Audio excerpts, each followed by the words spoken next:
यह कहानी उस समय की है जब महात्मा बुद्ध ज्ञान प्राप्त कर चुके थे और भारत के विभिन्न क्षेत्रों में भ्रमण करते हुए लोगों को जीवन के सत्य और शांति का मार्ग दिखा रहे थे। गर्मियों की एक सुबह बुद्ध अपने कुछ प्रमुख शिष्यों के साथ एक शांतिपूर्ण गांव में पहुंचे। यह गांव घने जंगलों के बीच बसा था, जहां के लोग अंधविश्वास और क्रोध से ग्रस्त थे। बुद्ध वहां कुछ दिन ठहरने का विचार बना चुके थे ताकि गांव वालों को जीवन के सच्चे अर्थ समझा सके। जब बुद्ध गांव पहुंचे तो अधिकांश लोग उन्हें देखकर आश्चर्यचकित हो गए। उनकी शांति और गंभीरता लोगों को भा गई, लेकिन गांव का एक धनी और अहंकारी व्यक्ति, नाम था रुद्र, बुद्ध से चिढ़ गया। रुद्र को यह बात अखरने लगी कि गांव वाले बुद्ध के प्रवचनों में रुचि लेने लगे हैं।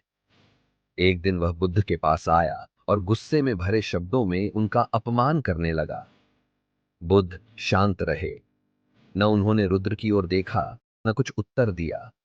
बुद्ध मुस्कुराए और बोले, यदि कोई व्यक्ति तुम्हें कोई उपहार दे और तुम उसे स्वीकार न करो, तो वह उपहार किसका रहेगा? आनंद ने उत्तर दिया, स्वाभाविक है, वह उस व्यक्ति का ही रहेगा। बुद्ध ने कहा, ठीक वैसे ही जब कोई तुम्हें अपशब्द कहे और तुम उन्हें स्वीकार न करो, तो वे अपशब्द उसी के पास लौट जाते हैं। रुद्र को चैन नहीं आया। उस रात वह सो न सका।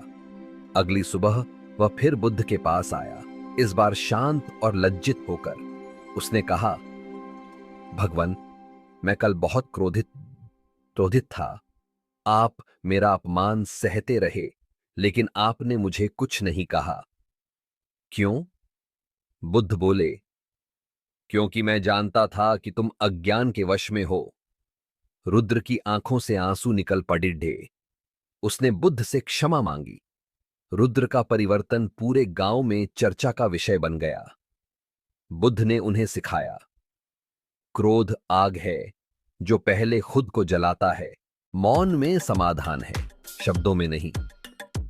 जब हम चुप रहते हैं तो हम अपने भीतर की शांति को सुन सकते हैं। शब्दों से नहीं, मौन से ही सच्चा समाधान मिलता है। कभी कभी हमें बस रुककर सुनना होता है।